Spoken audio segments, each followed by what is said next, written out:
रक्षाबंधन भाऊ बहिणीतील प्रेम, आदर आणि हक्काचा पवित्र नात्याचा रेशमी धाग्यानं विणण्याचा आणि भावाने बहिणीच्या संरक्षणाचं वचन देण्याचा सण म्हणजे रक्षाबंधन. भाऊ बहिणी यांचे नाते अजून घट्ट करणारा उत्सव, एकमेकांप्रती प्रेमभाव व्यक्त करण्याचा दिवस.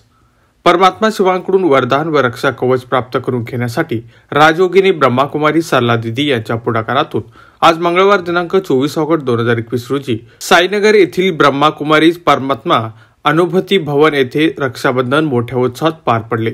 यावेळी नाशिक सेवा केंद्राच्या संचालिका राजयोगिनी वासंती दिदी यांच्या प्रमुख उपस्थितीत वासंती दिदी, सरला दिदी, पूनम दिदी, पूनमताई गुजराती, डेप्युटी कलेक्टर गोविंदराव शिंदे, कोपरगाव नगरपालिकेचे मुख्याधिकारी शांताराम गोसावी, नगराध्यक्ष विजयराव वहाडणे, नगरसेवक स्वप्नील निखाडे, वकील संघाचे माजी अध्यक्ष अशोक टुपके यांना राखी बांधून रक्षाबंधनाचा सण साजरा करण्यात आलाय.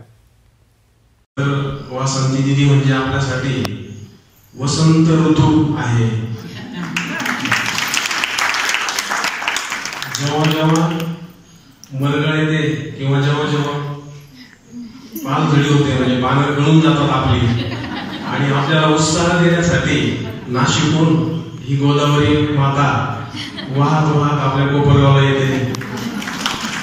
आणि मग आपण म्हणतो की पतझड सावन वसंत बहार घेऊन त्या या ठिकाणी आलेले आहे. खूप खूप आशीर्वाद आणि खूप भाव आपल्यासाठी या ठिकाणी व्यक्त करण्यासाठी ते आलेले आहेत. त्याचप्रमाणे या ठिकाणी त्यांच्या सोबत आलेल्या पूनम दिदी आणि आमच्याही पूनम दिदी म्हणजे राखी पौर्णिमेसाठी 2 पौर्णिमा या ठिकाणी उपस्थित झालेल्या आहेत. त्यांचा आशीर्वाद आपल्या सर्वांना या ठिकाणी मिळालेला आहे. त्याचप्रमाणे या ठिकाणी विजयरावजी वाढणे जन्मतातून विजय झालेले आणि जनमानसाच्या मनावर राज्य करणारे, विजय मिळवणारे विजयरावजी वाढणे या ठिकाणी या कार्यक्रमात उपस्थित आहेत. त्याचप्रमाणे स्वप्नील जी निखाडे 20 वर्षापासून दिदीने सांगितलं की आमच्या साईनगरमध्ये रस्ता व्हावा आणि विकास काम व्हावा असं स्वप्न आम्ही पाहत होतो आणि हे स्वप्न पूर्ण करण्यासाठी हे स्वप्नील, तर अशा पद्धतीचे हे स्वप्नील निखाडे यांनी अथक परिश्रमाने या ठिकाणी नगराध्यक्ष साहेबांच्या प्रेरणेतून आपल्या रस्त्याची कामं केली आहेत. थोडासा तुकडा बाकी तेवढा करून द्या. चप्पल वगैरे काढून येण्याचं काम आमच्या भाऊ बहिणींना पडणार नाही अशी विनंती आणि निवेदन करतो. त्याचप्रमाणे या ठिकाणी आमच्या सरला दिदी बाबत काय बोलायचं, जसं आपल्याकडे दैत्यगुरु शुक्राचार्य तपाला बसले होते बेटामध्ये म्हणे अशी कथा आहे असं मी ऐकलेलं, आणि गोदावरीचं पाणी त्यांच्याकडे गेलं तप 14 वाजता म्हणून त्यांनी कोपर बांधलं आणि नदी वळवली आणि म्हणून कोपरगाव असं नाव आमच्या गावाला मिळालं असं म्हणतात, अशी दंतकथा आहे. त्या कोपरगावमध्ये आलेले सरला दिदी जे आहेत त्यांनी हे कोपर जे आहे किंवा जे काही तेडेमेडे जे काही होतं पणानुसार हा सरळ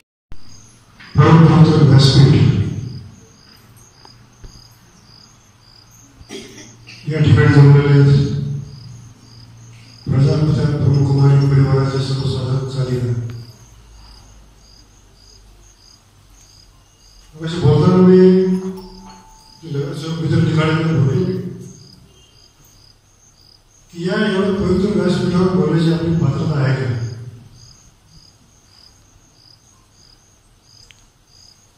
आणि सर्व पहिल्यांदा लक्षात आलं पाहिजे, मी जरा स्पष्टपणे बोलणार आहे. ज्यांचे खरोखर पांढरे शुभ्र स्वच्छ विचार आहेत अशांनाच शुभ्रवेश प्रदान करण्याचा अधिकार आहे.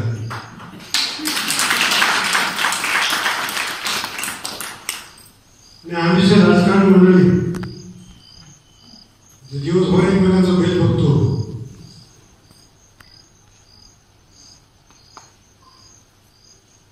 चुकीचे डावपेच टाकतो, तरी आम्ही तुमच्यापेक्षा जास्त पांढरे शुभ्र कडक कपडे घालतो.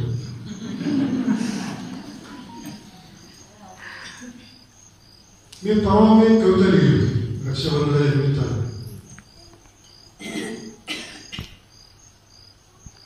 आपल्याला रक्षाबंधन साजरा करण्याचा अधिकार आहे. देशामध्ये आणि जगाची काय परिस्थिती आहे, स्त्री समानतेच्या आणि महिला मुक्तीच्या गप्पा मारणारे आपण जगाचं सोडून द्या, भारतामध्ये प्रत्येक तासाला महिलांच्या विटंबनाच्या, अत्याचाराच्या आणि बलात्काराच्या प्रत्येक तासाला 10 घटना घडतात. कुठेतरी मीडियामध्ये कधीतरी येतं आणि एखादा विषय फक्त वाचतो, पण राजकारणामध्ये नेतृत्व करणारे सगळे राजकारणी, बहुतांश राजकारणी बोलतात ते आणि आचरण वेगळं आहे. महिला आपली भगिनी खरोखर सुरक्षित आहे का, या ठिकाणी जमलेल्या पुरुष मंडळींना मी प्रश्न विचारतो. आपण रक्षाबंधन साजरं करतो, खरे तर या कार्यक्रमासाठी मला कालच टुपके सरांचा फोन आला की असा राखी पौर्णिमेचा कार्यक्रम आहे. आणि 3 वर्षापूर्वी जेव्हा मी कोपरगाव वकील संघाची पहिली महिला अध्यक्ष झाले निवडणूक लढवून, त्यावेळेच मला आठवण आली की टुपके सरांनी मला त्यावेळी देखील बोलवलं होतं आणि हा छान असा गोड आणि धार्मिक कार्यक्रमाची उपस्थिती मला मिळालेली होती आणि छान राखी मला प्रदान करण्यात आली होती. त्या गोड आठवणींच्या साठीच मी इथे पुन्हा आज आलेले आहे आणि माझा जे व्यासपीठावर बोलवून सन्मान केला त्याबद्दल प्रथमतः मी आपल्या सर्वांचे आभारी आहे. आजचा हा राखी पौर्णिमेचा कार्यक्रम खरं तर हिंदू संस्कृतीत राखी पौर्णिमा खूप महत्वाची आहे. आणि आत्ताच भारतीय सरांनी सांगितलं की रोज आपण जेव्हा टीव्हीवर पाहतो तेव्हा भले कोविड असो किंवा आत्ताचं जे अफगाणिस्तानाचं वातावरण असेल किंवा ज्या काही गोष्टी निगेटिव्ह एनर्जी आपण म्हणूया ती खूप चालू आहे. आणि आपली हिंदू संस्कृती इतकी मोठी आहे की याला आपण खूप मोठं स्थान दिलं पाहिजे. आणि आपण भारतात राहत आहोत आणि महिला या नात्याने मी खरंच देवाची आभारी आहे की मला या ठिकाणी राहण्याची म्हणजे सुंदर ठिकाणी राहण्याचं मला भाग्य मिळालेलं आहे. आणि राखी पौर्णिमा म्हणजे खरंच हिंदू संस्कृतीचा एक महत्वाचा सण आहे की ज्यामध्ये आपण म्हणतो आजकाल व्हॅलेंटाईन डे आहे किंवा फादर्स डे, मदर्स डे असे सेलिब्रेट होतात. परंतु आपली हिंदू संस्कृती इतकी धोरणी आणि चांगल्या विचारांची आहे की त्यामध्ये राखी पौर्णिमा म्हणजे जणू काही ब्रदर्स अँड सिस्टर्स डे असं म्हटलं तरी वावग होणार नाही. आणि एका भावानं जेव्हा पूर्वी लग्न व्हायचं, काफी देर से काफी सारी बातें सुन ही रहे हैं और हमारे साथ में भाई साहब जो बैठे हैं और उन्होंने बहुत अच्छे से कहा कि अगर निगेटिव एनर्जी इतनी ही बढ़ती जा रही है तो उससे तो प्रलय हो जाए वो बहुत अच्छा है.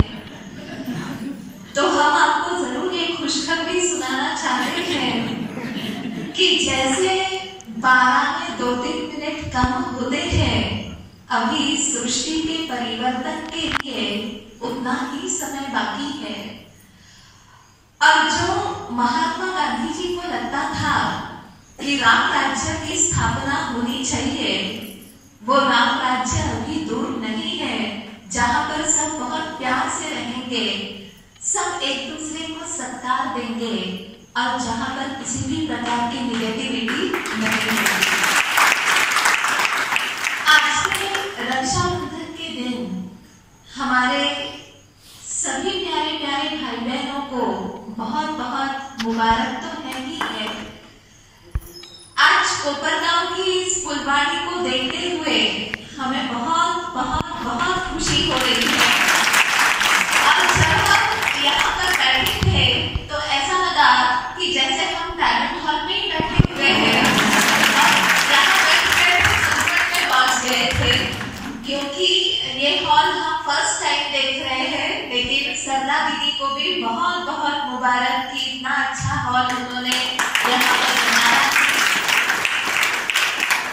अब प्यारे शिव बाबा परमात्मा हमें ये कहते हैं कि रक्षाबंधन ये त्योहार ये एक सिंबॉलिक है.